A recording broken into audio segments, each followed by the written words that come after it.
You just mentioned like samples for the staff. What does help the staff really be able to highlight good products for other people? What motivates them to do that?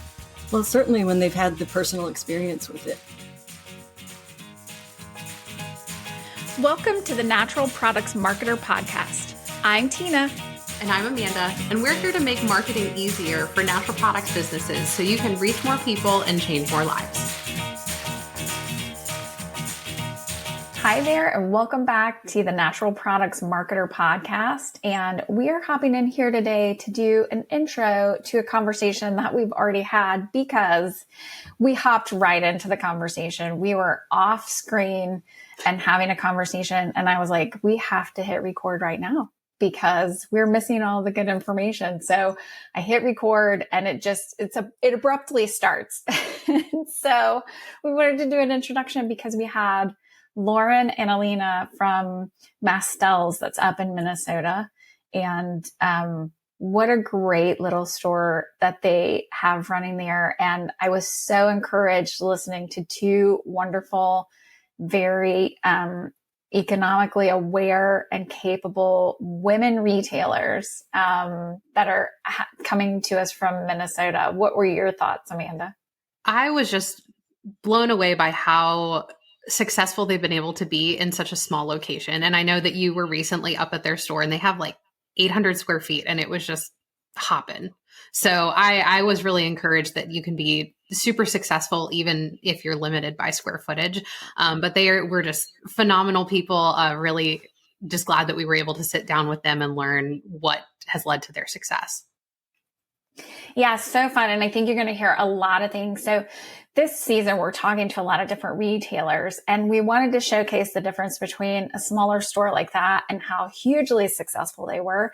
There were 3 or 4 people that were on the floor helping out from an employee perspective when I went in there, and every single one of them was working with someone. And there were people still coming in and out and grabbing things and getting a beverage and walking around. So man, they were so busy, and you can be super successful in a small location like that. And then we're talking to other people who have 5,000 square feet, 2,500 square feet. You know, we've got a lot of different retailers that we're talking to, all of whom are very successful in their own ways and in their local communities. And you're going to be blown away by the very small things that you can do, small adjustments you can make, and really have a big impact on your profitability. So I cannot wait for you to hear this interview with Lauren and Alina from Mastel's. So let's dive in. Hi, everyone. We're so excited to have you here. Today, we have Alina and Lauren from Mastel's. They are co-owners of Mastel's in Minnesota, and I got to visit their store, and we were just chatting before we started to hit record about how they've got a small store, but it is full to the brim, both with product and with people. And they even have grocery on top of the fact that they've got all these supplements in there, which is really hard to do in a smallish space, but we loved the vibe coming in there. So, but I think that Amanda can kind of speak to that a little bit with Detweiler's, because that place gets packed out and people love it. Yeah, I definitely think it is part of the appeal, right? Like when you walk into a busy store, and it, like, even if you're limited in your square footage, if like it feels full, it's like an instant draw for people. Definitely. So guys, will you just cover again for everyone listening, like what size is the store? How many people do you guys have in there all the time helping other people out? And what is that vibe? What does it feel like? So we're just in a single brick and mortar, and it's 800 square feet of sales space on the main floor. And then in the basement, we have our offices, backstock, quite a lot of backstock, and a break room. We have, I think the last time I looked, 4,275 individual SKUs. And so 80% of that is supplements. The rest is between grocery and personal care. So yeah, it kind of has to stay organized, because otherwise it's just too hard to manage that much inventory coming in, checking in, going back stock, getting stocked out. So it's definitely a machine that has to keep running to do all that, in addition to serving the customers. So tell us a little bit more about Mastel's and, you know, the store and how you guys got into it. And I'm also curious, is that an original location? It is not. In 1968, we were on the same street, but down about a mile. And when this building came available, it was an old furniture restoration shop. And so, John bought it from, I think, the original people who built the building, and we actually know that family. So they can explain. We've talked to the son of the family. They've explained some of the goofy configuration we have here. But yeah, this been here since 1977 on the block. So one thing that we always love to ask people that are on our show is how you got into the natural products world, because most people don't grow up thinking that they're going to, you know, sell supplements for a living. So I'd love to just hear your story of how you got into this industry. I actually went and grabbed my job application right before this just because I wanted to see what I wrote. So in 2002, I applied for a job here. And it did say I was interested in a healthy lifestyle, but also close to my house and close to my school where I was going to college a couple blocks away. And that small business support, even then, evidently was important to me. So that was a 19-year-old me in 2002 getting a job here just part-time after school. And it was hard at first, but I fell in love with it. And I think the thing that kept me interested was I love the connection with people.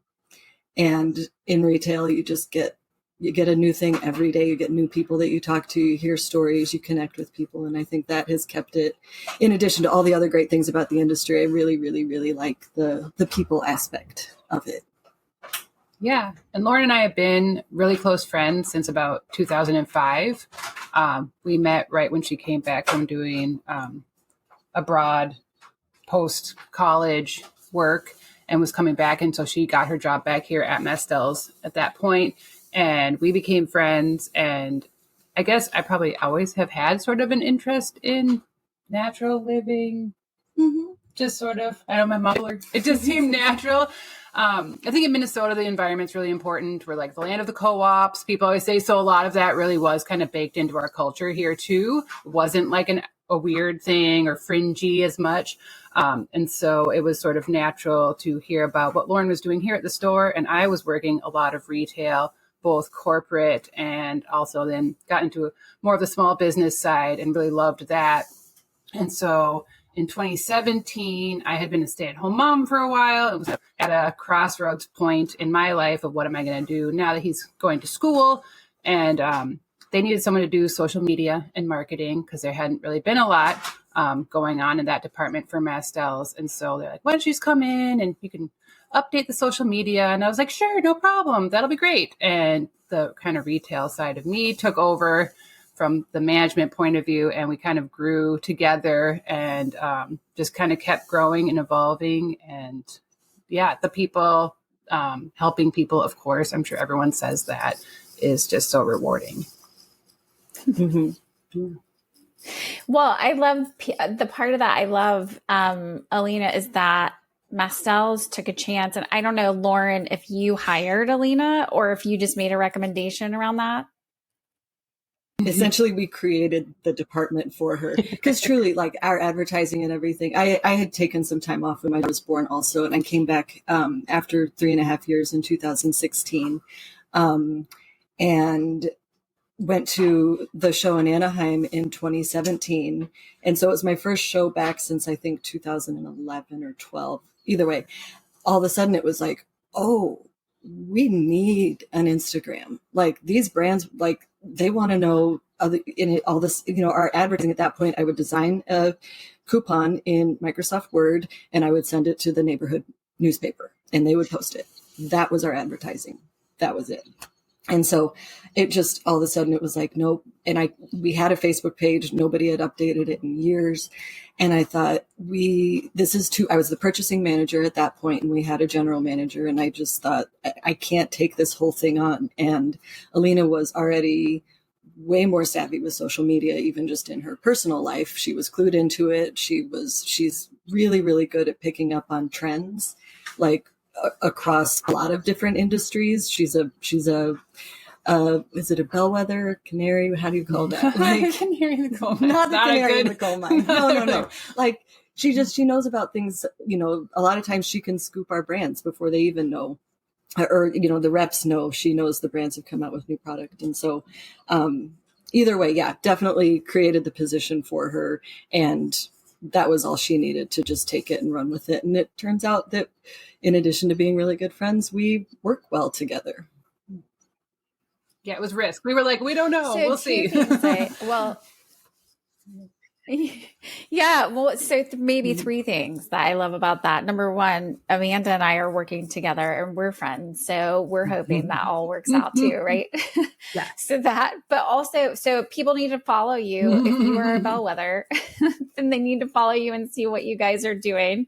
I think that's a great idea. And I do have people comment about, well, did you see what Mastel's is doing? And so that's always fun. Can you create us something that looks like this Mastel's thing that's happening, or can we do something like that?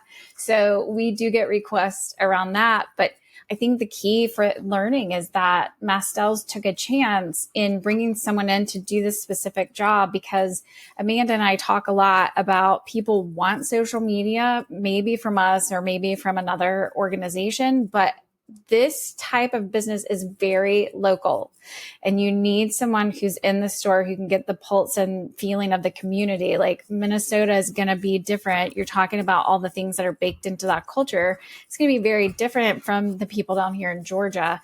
And so it's definitely something to pull in a local person who can help with that. For sure. And now I've realized, even as becoming a co-owner, it's starting to, I'm not really ready to like give it up yet, but like it is starting to be like, oh man, I don't really have time. I'm losing touch with some of that side of things as other job abilities have taken over. And it's like, well, maybe at some point it will be time for us to once again hire a person that's a dedicated social media person. Mm-hmm. Yeah, no, I love that. And, it sounds like you and I have similar stories where I was working at a local health food store and they just took a chance on me, and it changed my life. So I totally resonate with that. So what led you guys to buy Mastel's? Tell us that story. We had, I guess as of 2019, we were the two managers. Mm-hmm. And the owner had retired right around when I started, 2002. So he had been pretty hands off for almost 20 years at that point. And, I became GM in the fall of 2019. 6 months later, the pandemic happened. And, we closed down for curbside, and Alina and I would come in. We closed completely on Sundays. We shortened our hours, and we'd come in on Sundays when the store was closed and just, how are we going to keep this place going? And like through that extremely stressful time, realized how much this place meant to us, really, and understanding once we were getting how valuable it was to all of the people that are able to take advantage of what we offer. And so it was like, we can't let anything happen to this place, and right, to have the opportunity, the power, the button desire to keep it going.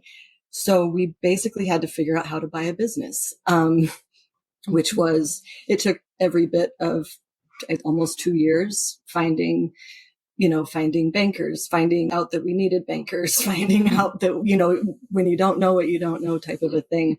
And so we spent the next couple of years really coming up with a plan, presenting the offer to the family, and mostly, giving them the peace of mind that their uncle's place would be looked after. John was very, very, very happy with,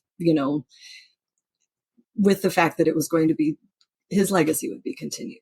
And so his quote was that he felt like a grandpa, that like his baby, his business, got to keep going and thrive, and see its mission continue here in Macrovan. So so harder. And we have thought, 14 easier? Employees.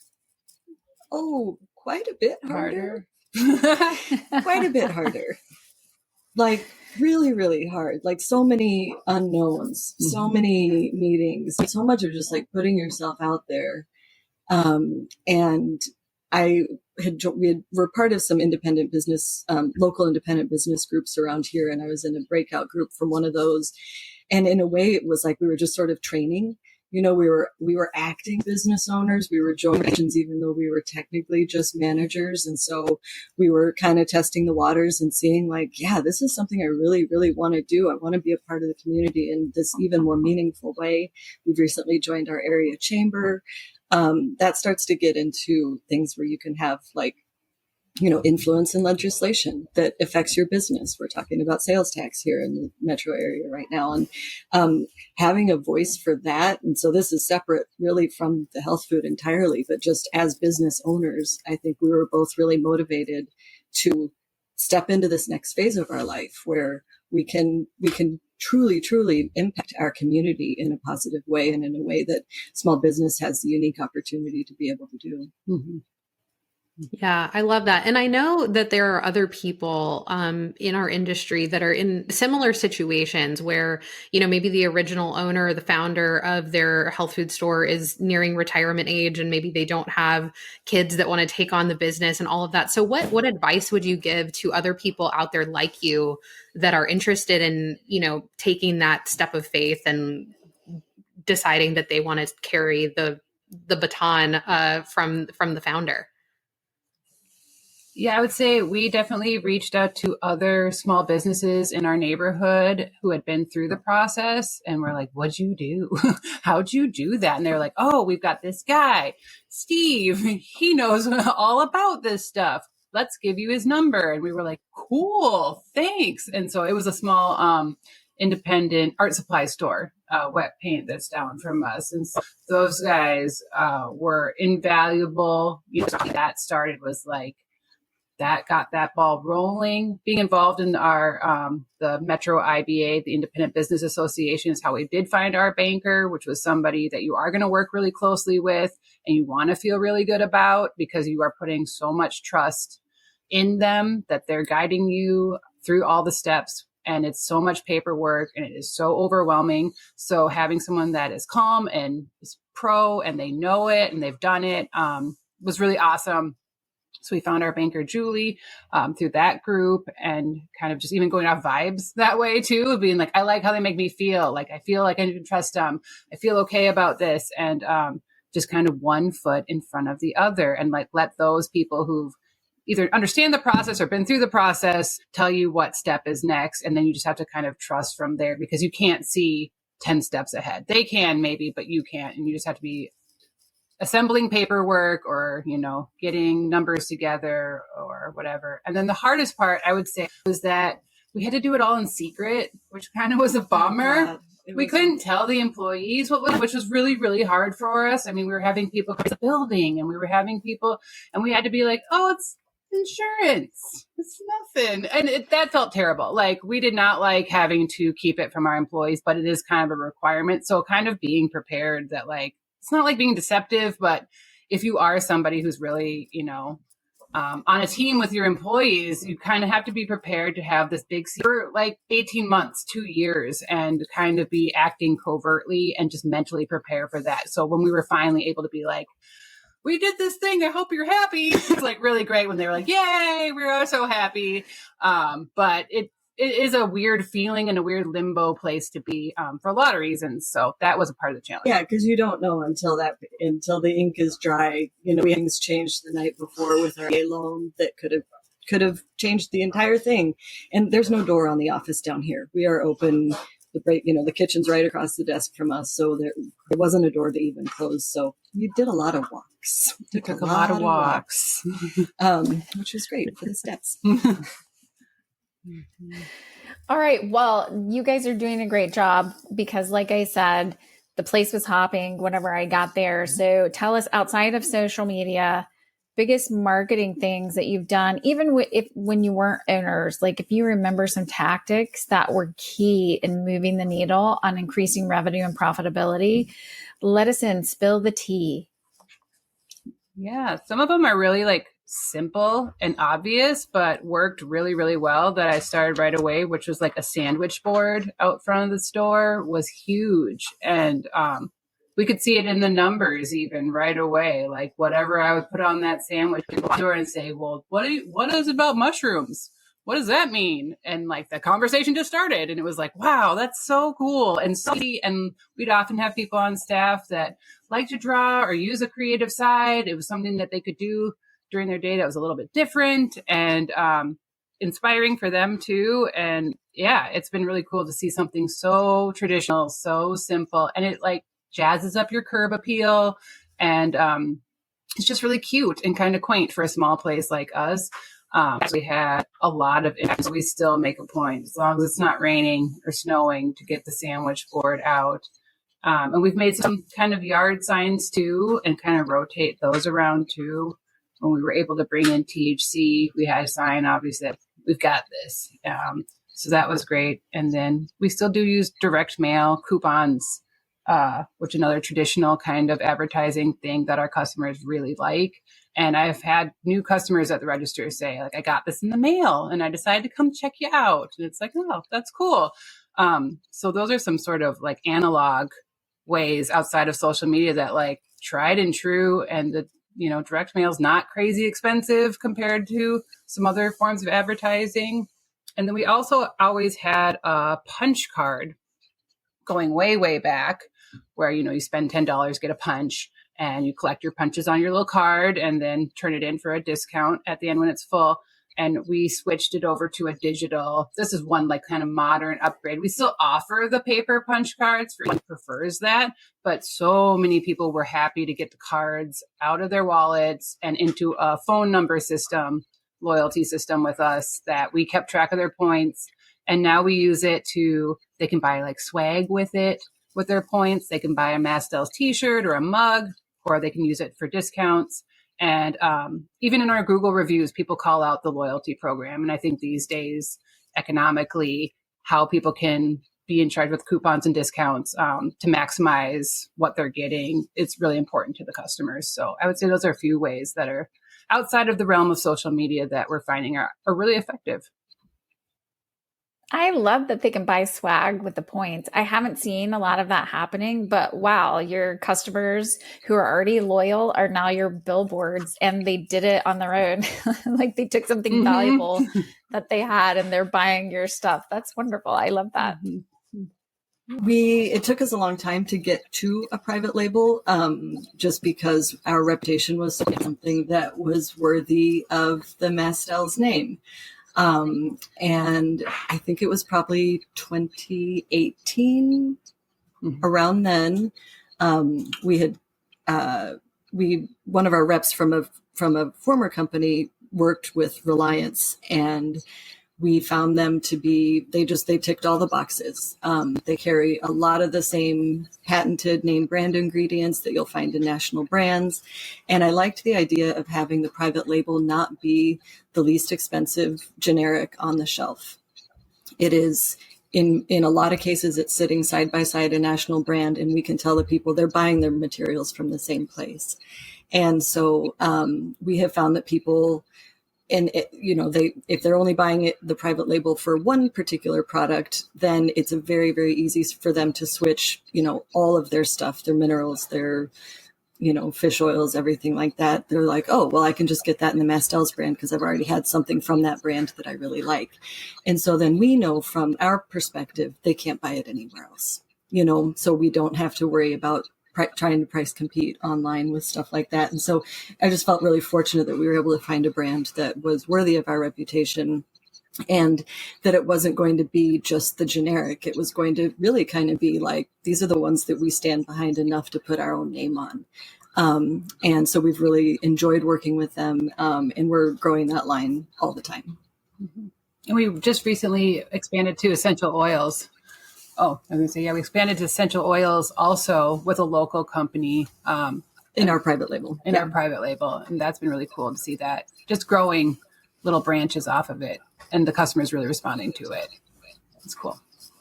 Yeah, that's great. I know, historically, a lot of people that end up doing private label, it does end up almost by default being the cheaper option or the cheapest option.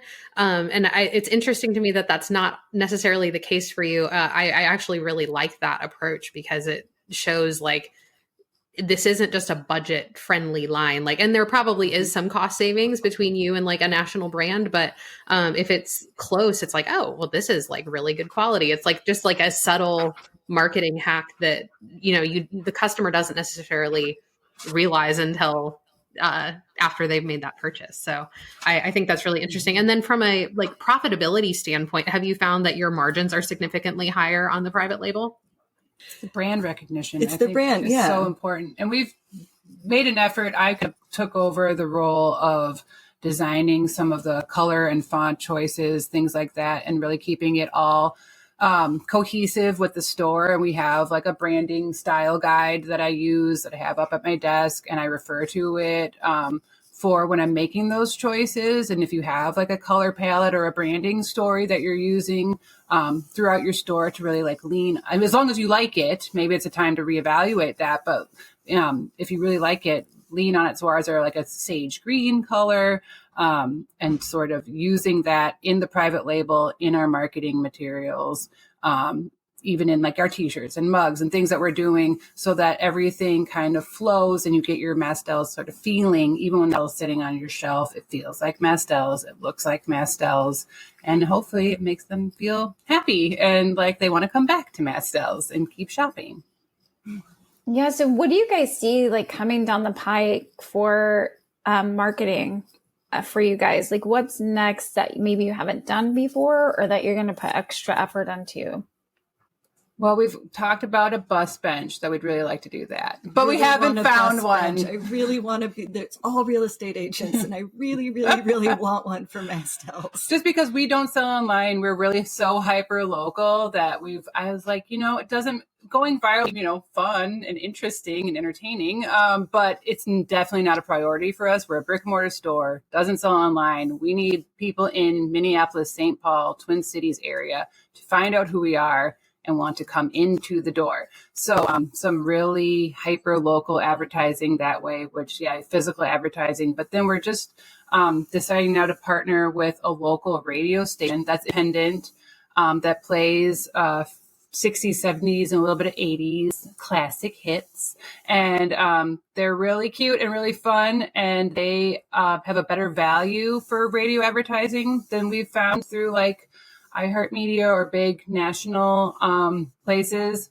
So we're really excited to partner with another small kind of independent radio station and do some commercials with them, kind of speaking right, hopefully to our people, and kind of leaning on that whole independent thing and supporting each other has been nothing full for us every time we've done it. Every time we lead with that, it's always been the best vision, really. I love that you kind of have like, you just understand your vision for your store so well. Like, cause it's so refreshing to hear like we're hyper local. And so why would I care about like, someone like me who lives in Florida following us? It's like, yeah, sure. Like, followers are great, but it's like, it's not going to necessarily make an impact on my bottom line. So I love that you're like hyper focused on local. I think that's really, really smart. Yeah. And I like going back to, I love the analog pieces that you guys were talking about earlier. A lot of the people in this independent community, they don't have a huge budget right now for marketing. And if they're going to make a difference in their revenue and profitability in order to reinvest, they need some of these ideas of, hey, here's some low hanging fruit that can really make a difference. We were talking to a store the other day. We did a couple of very minor things that cost almost nothing for them. And they've seen an increase in revenue. And it's just crazy how there's all of these opportunities to do little things to make a really big difference in your pocket. Okay, so I guess what is one of the best decisions you made to help grow the business, either before or after you guys became the owners outside of marketing? I pretty unequivocally could say joining Infra. We had not been eligible to join Infra just based on our supplement to grocery ratio. They made some changes about a year and a half ago that their board decided they wanted to try and attract more of stores like us, the supplement heavy stores. They're based here in St. Paul too. And so, they're right here. They can come right over to the store. So we went through the onboarding, the application and onboarding process with them. And I didn't really understand how beneficial it would be until we started being able to take advantage of some of their benefits. The difference in pricing with KeHE was just astonishing to me. We had always, because we didn't sell a lot of grocery, we've always paid absolutely full wholesale, no discounts from KeHE or UNFI ever.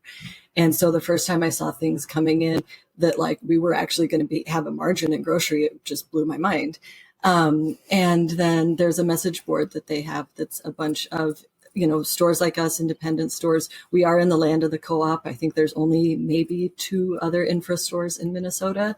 And so getting to see on a message board and interact with people who are dealing with the same type of things that we are, it just immediately felt like we were plugged into a community where we weren't just out here on our own trying to figure this all out for the time. That feeling and that support has been invaluable.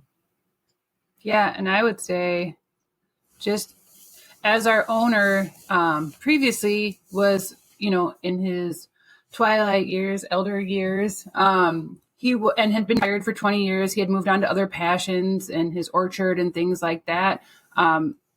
We more and more were just getting out there, host show, interacting with people, kind of introducing ourselves to the sort of national network of health food stores and like meeting you guys. It's like we had a table together at Soho for breakfast and it was like, oh wait, I know I've heard your podcast. Like, that's so cool. And it has just led to more opportunities and more collaborations and felt really good. Like we are a part of something bigger. And that's a really cool feeling and keeps you motivated coming in every day when you have a cranky customer or something and you're like, just being able to, have a message board or have people, in the industry that you can lean on and they know where you're coming from. And it feels really good.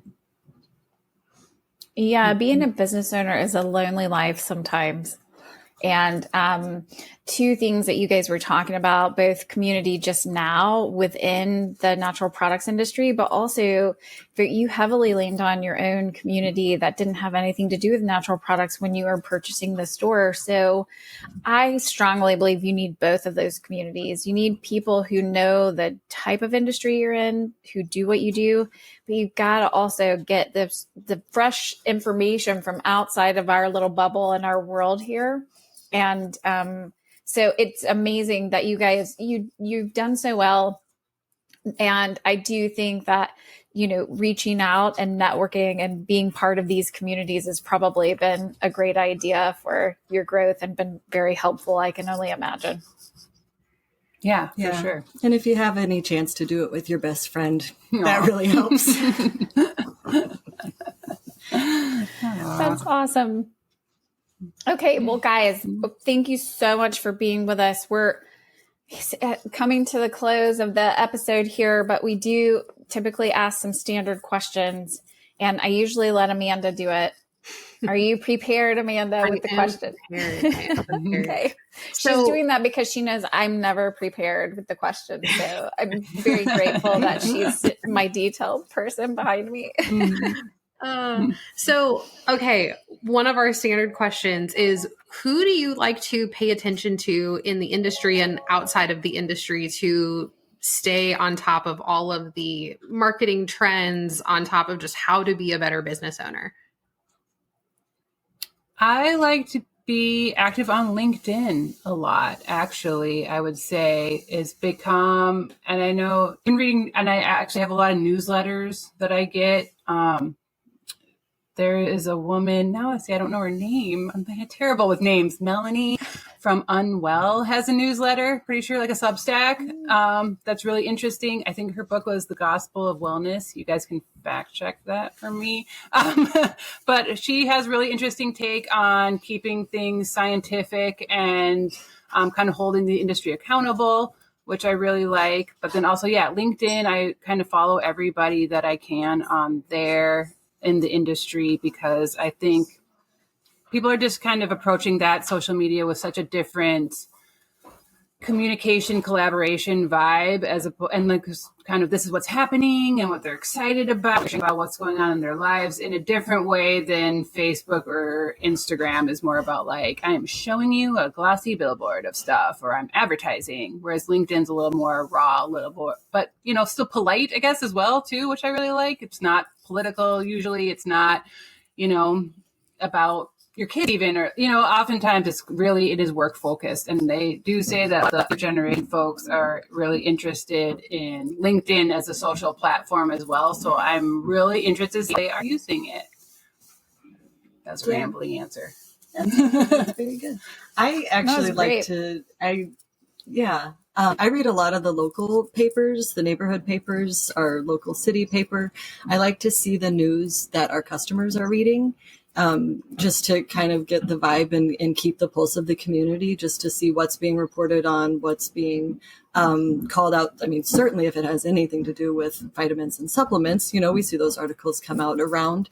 But just to read what I assume that a lot of the people in the neighborhood are looking at, so that we can stay current and understand the type of news that they're looking at. So. Mm-hmm. That's so important too, because being an independent retailer, it is, again, we talk about it all the time. It's so local, and the big boxes, the Whole Foods and even the Sprouts of the world, they cannot cater to the needs of the local community the same way that you guys can. So staying abreast of what's happening makes all the sense in the world. And I have not heard anyone give us that answer yet. So that's insightful and I love it. Yeah. So kind of going back to the marketing side of things, what do you think that most people in the natural products industry would want to change about marketing?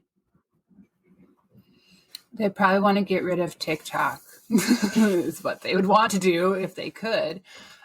Just because it's so frustrating, even for brands. I always really empathize with the company blow up on TikTok because they're not ready. And it's like, oh, it's a dream come true. And it's like, maybe if you have a backstock of millions of items somewhere that like you were super uncool and had way too much product and all of a sudden someone blew you up and it worked out perfectly for you. That is most often not the case. It seems like it's smaller brands or heritage brands operating on a base for a long time, and then all of a sudden they just cannot keep up, and then their social media is flooded with like, oh, and I just feel for them. I'm like, I'm so sorry. Like when people come to us and I can't get it, I can say, I'm sorry, it blew up with TikTok, and be like, oh yeah, okay.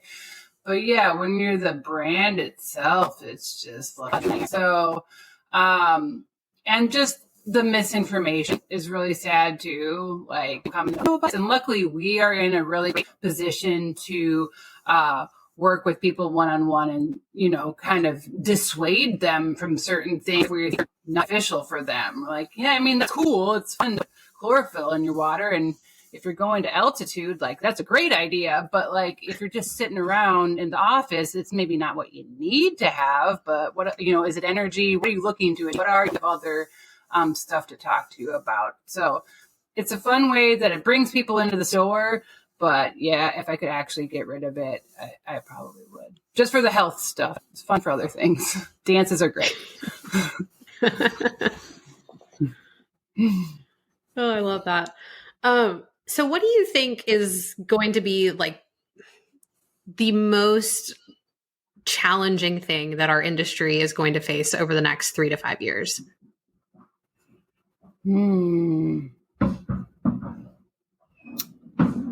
I could see it going in a new age direction that where there's kind of, you sometimes do see the overlap with like the metaphysical and new age and the wellness industry, which can be really cool and a really awesome avenue for people to work on themselves and work with a practitioner to solve some of, especially if they are of like a spiritual or emotional nature. but it can also like turn in that like snake oily side of things where people are just taking advantage of lonely people or isolated people or people who are suffering. And all of a sudden they have these miracle spiritual elixirs that have crystals or this or that in them. And I feel like it's almost like a 1970s, 60s, 70s resurgence of some of that kind of stuff where we learned a lot. It's a double-edged sword, I guess. We learned a lot and did see a lot of things that were really beneficial. And I think we will see that. But there is that like sort of dark side. And sometimes we have heard, I mean, me, when I talk about what I do, every once in a while, you get that person who's like, oh, supplements, you know, they're all bad. Like that's, you're just taking advantage of people, selling them things they don't need. And it's like, well, no, we really try to be very science-based and, you know, let other people be kind of the experts on some of the more new age and metaphysical options that are out there, and leave the scientific supplement side to us. But hopefully, yeah, we don't see that sort of dark side kind of put a cloud over the industry. Yeah, and I've been keeping an eye on the Council for Responsible Nutrition through the various subscriptions we have, just keeping an eye on what's going on in Washington with regulations, and really wanting to see the industry regulated well, to keep bad actors out and to not unnecessarily burden companies that are doing things the right way.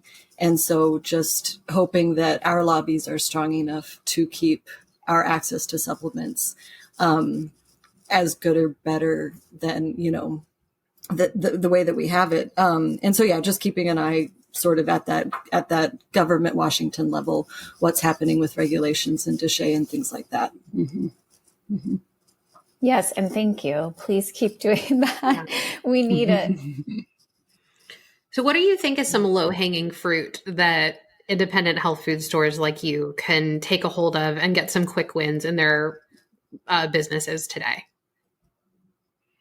I guess you could check in with your staff and see if there's anything that they would love to be doing. Not doing a sandwich board earlier, like a sidewalk chalk.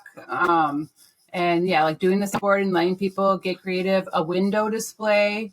I remember even in corporate retail being really excited when I got to do a display, like really excited that I got to set the whole display myself and be kind of in charge of that. And so definitely using your people, if you're at a staff meeting or expressed like I'm in art school or I've studied graphic design, you know, sort of letting people's creativity come out and like, yeah, use that because that's priceless, people's creativity, that they can just, you know, everyone responds to a fun chalk art on the sidewalk out in front of the store. It makes everyone smile. It's a great, you know, break for them to get outside. And I think it's morale too. And it really doesn't cost you anything extra.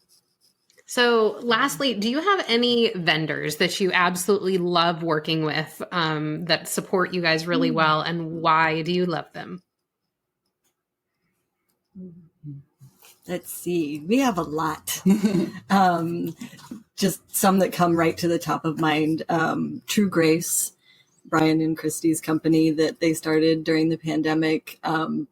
Pretty much as soon as it came out, went to the top of our shelves. It's just two people who they created like the supplement company of their dreams, you know, and it's like they got to pick the best ingredients, do right by everything. Their investment in regenerative agriculture is unprecedented. And I hope we know that by, you know, we can super confidently sell their products. They are top quality.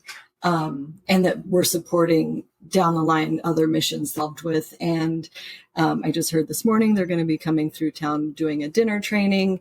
They hook us up all the time. And so they're just a delight to work for as a small company, though just really, really great. Mm-hmm. Yeah. Let's see, what else do we like? I'm looking at my supplements behind me to see. I would say I still love Now Foods. They're like local to us over in Chicago, and I've always been, super awesome with staff samples, which is huge for letting people have a chance to try. And they kind of grew up with us.